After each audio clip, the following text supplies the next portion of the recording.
Well, g'day and welcome to my second take to do this video about being miracle-minded.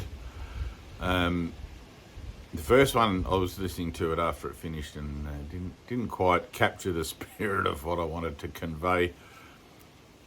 I often get a little bit sidetracked in my videos and end up doing like a backstory or a broadening of things unnecessarily perhaps, and it seems to be just how it is. So I'm hoping I can get through the narration of this particular episode, sticking fairly closely to the point. Firstly, a little housekeeping. I have had a couple of people ask me about the Zoom meetings. Yes, you have to have your camera on. It's a full participation situation. And if you do want the link, I usually post the link a day or two. I haven't done it yet, but it's tomorrow, so I should pull my finger out and do it tonight. I usually post the link the day before or a couple of days before, but you can contact Tyna, T-Y-N-A, Tyna Tyler, in my friends list, and she will send you the link if you did want to attend. And thanks to everybody who told me I should put a shirt on. I get that recommendation every now and again, and I heard through another brother who's familiar on my Facebook page that their friend said I should put on a shirt. So thanks. All right, so I wanted to do this video. Oh, and like and subscribe. So Tina's trying to groom me. Is that the word? Groom me? Don't know. Train me. That might be better. Tina's trying to train me in the etiquette of social media practice or something for likes and subscribes, and I can't say that I'm in it for the likes and subscribes. I'm just in the expression of sharing the certainty of my mind based on an experience I've had that there is no world and that life is one singular entity of self-creating, ever-extending love. But anyway, in that I talk about the process of de-educating and re-educating, untraining and retraining the mind from its temporally associative position to a more abstract one, wherein a singular perspective or a singular vision, Christ's vision or Krishna consciousness or Buddhahood or whatever you want to look at it as, becomes the nature of the beast as far as the way it is that you perceive yourself in the world, with the world, as the world, and all that sort of thing. One of the facets of mind training or purification is learning to become completely dependent on God, which is walking in faith or being miracle-minded. Something that if you're a student of A Course in Miracles, you'll be familiar with that term, being miracle-minded. And you've probably had many opportunities yourself to apply miracle-mindedness in those places where the temptation to want to try and white-knuckle it or to solve your own problems in the world seems to be presented. I was not lucky enough to have a copy of A Course in Miracles before my enlightenment, but I had the Bible, I had the New Testament, the Sermon on the Mount, which, lest a man live by faith alone, he shall not enter the kingdom of heaven. And I applied that as best I could with my rudimentary understanding of it, and found my way to the right hand of the Lord, which I would love to be able to tell you about, but there are no words for that. So miracle-mindedness.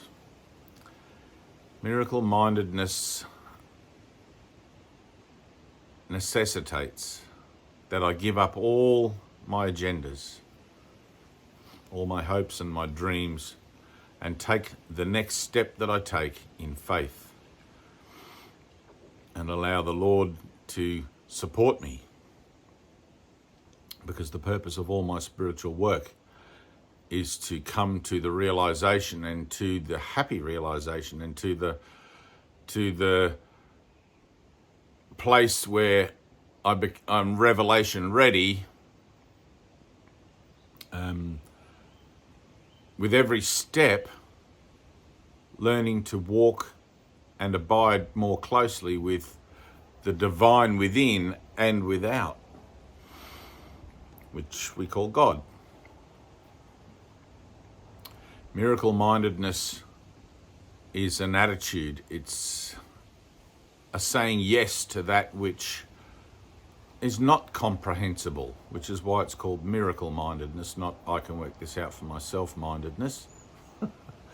Miracle-mindedness, where I trust in the universe, which is, Tyna is sending me a message now. Don't forget to add a pretty picture. There we go. She must have heard me speaking about it. So anyway,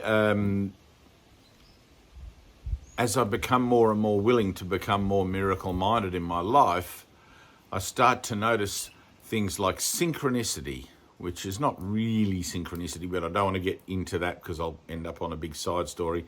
But I start to notice a symbiosis, let's say, or a symbiotic relationship between man and the world, and begin to develop an understanding that I'm somehow being supported by a higher power.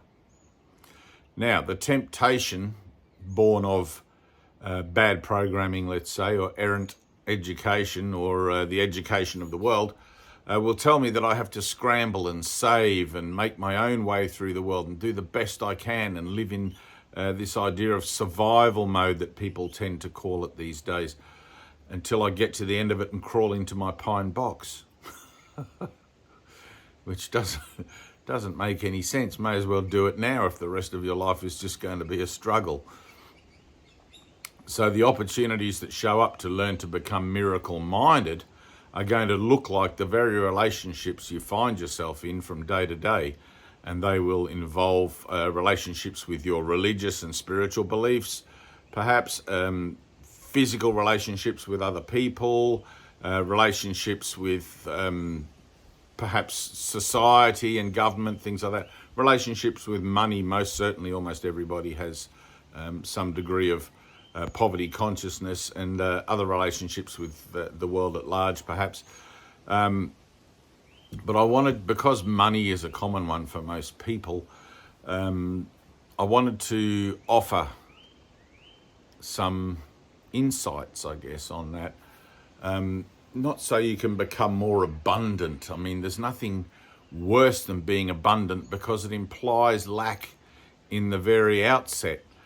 And of course, if you are living in the divine supply of the beneficence of God, then you don't have abundance, but you also don't have lack. You have all that you need in this moment, here and now, not more and not less. And whatever your needs are, in servitude to the whole, they will be provided. So one of the things that I have learned in my years of servitude is not to decide how I think I want that provision to look. I might have a wonderful idea of being able to serve the whole, but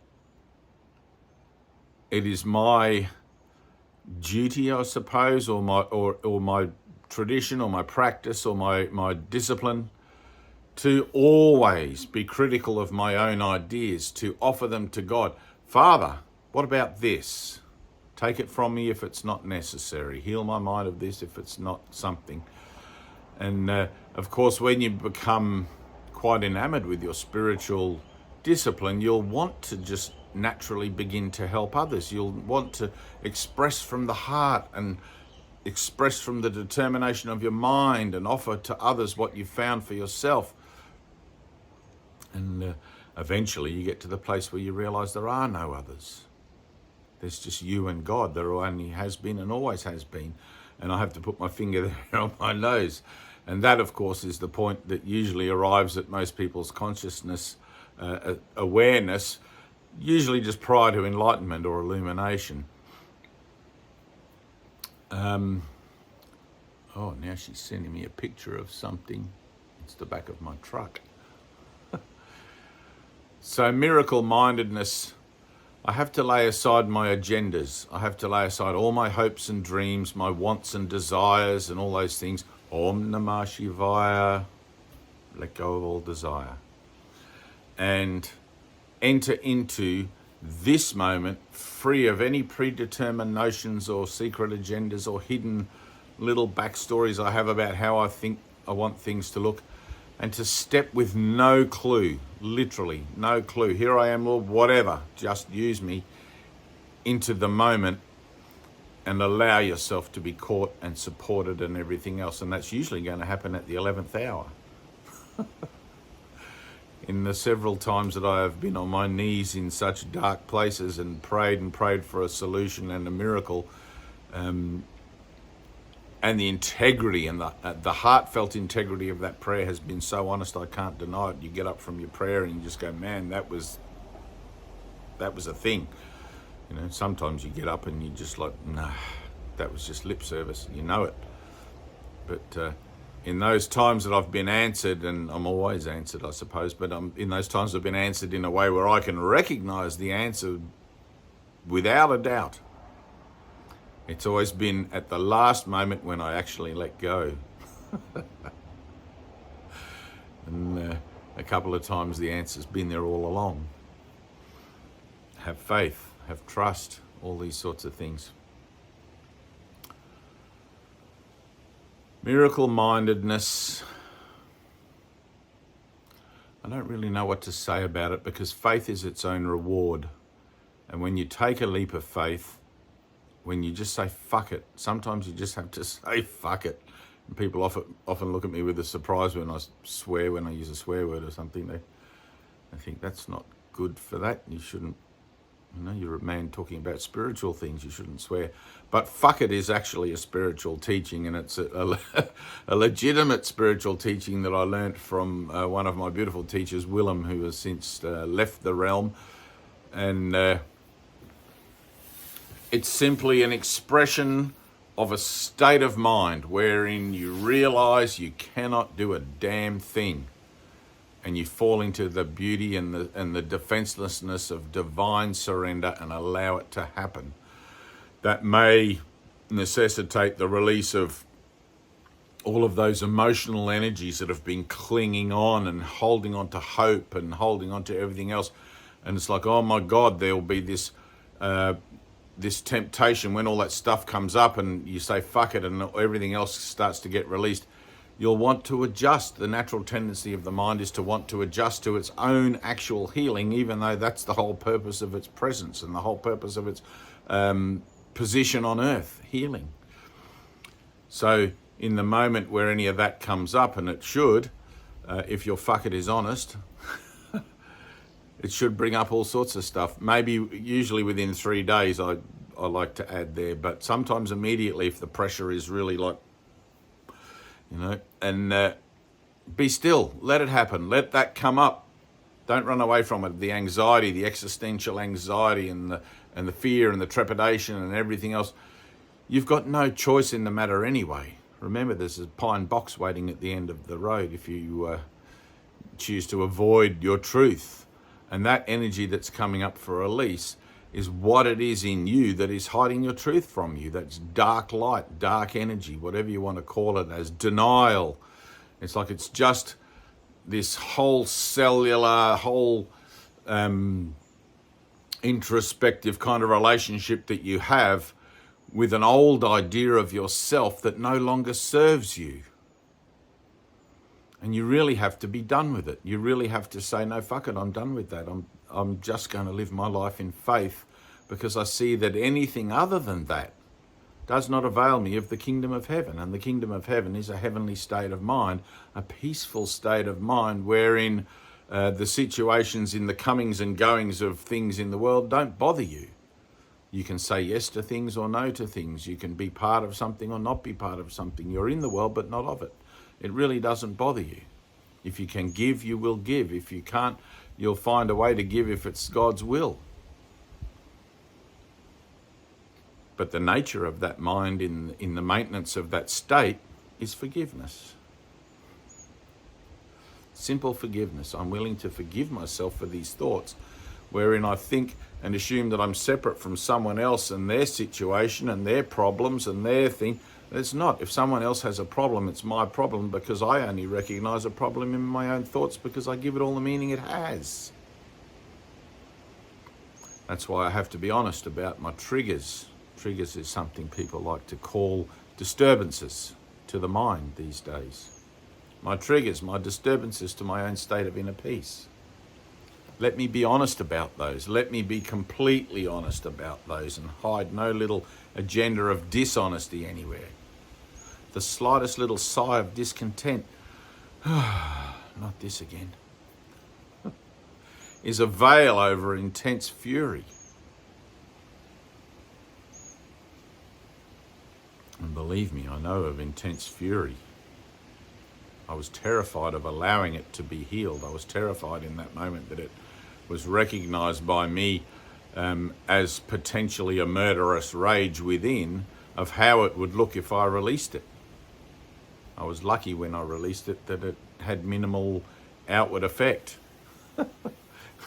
But make no mistake about it, it's the energy that can kill. It's the energy that can devastate, which is why you need to do this with the Holy Spirit, the Spirit of wholeness, the Spirit of love, and put all your faith in that and that alone.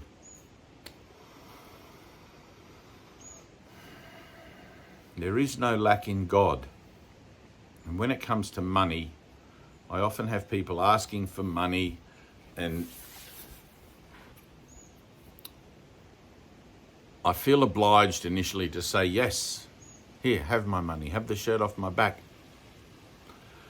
But the caveat to that, the caveat in my own learning, is that I have to let my brothers get the results of their own thinking, because that is how they learn. So when I get a request specifically, I step back and I ask, what do I say? What do I do?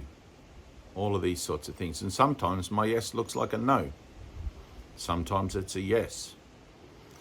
But you'll find in the idea of being miracle-minded, I have no attachment to whether it's a yes or a no. If it's a yes, so be it. And if it's a no, so be it. The idea of lack then, financial or otherwise, is a symbolic representation of an idea that perhaps God is not complete. If God is everything, and I am part of that, and so is my association in the world, as above, so below, how can I be in lack except by my own imagination, my own erroneous perception of the situation I find myself in here and now? Surely I have everything I need right here and right now. That cannot not be the case. In my willingness to serve the greater good, that which I need will come to me as I follow the guidance within regarding the listening, learning and doing of whatever it is that service is going to look like.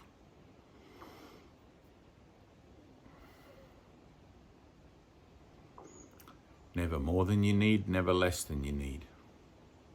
That takes a little bit of getting used to, because the programming of the world is to accumulate, to be bountiful, to be prosperous, to be manifesting all sorts of things using spiritual teachings to manifest wealth and friends and popularity and all. It's all rubbish. Why would you be interested in manifesting anything in a world that is not your home and is just a temporary sojourn in the journey of the soul, wherein you're here supposedly under the auspices of improving the record in your journey? Let go, say fuck it. The world cannot tell you who you are. There is nothing and no one in the world that you need to be, and there's nothing in the world that can stop you from doing what you need to do, as far as remembering through the process of your own prayer and forgiveness your Father, which is what enlightenment is. It's the remembering of God, the experience of direct union with God, which is the active memory of that state in your own mind, which hides just slightly, or has been hidden, probably better, just slightly there, in the higher mind, not in the conscious mind, which is why you can't find it in amongst your thoughts. All you'll find is, who is God? What is God? Is there even a God? Why is God doing this to me if there is a God? I am that. I am God, and so are you.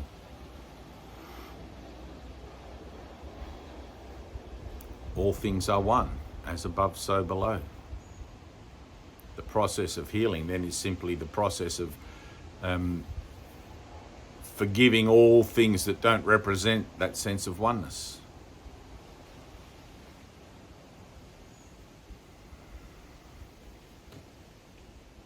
It'll be given if it's needed.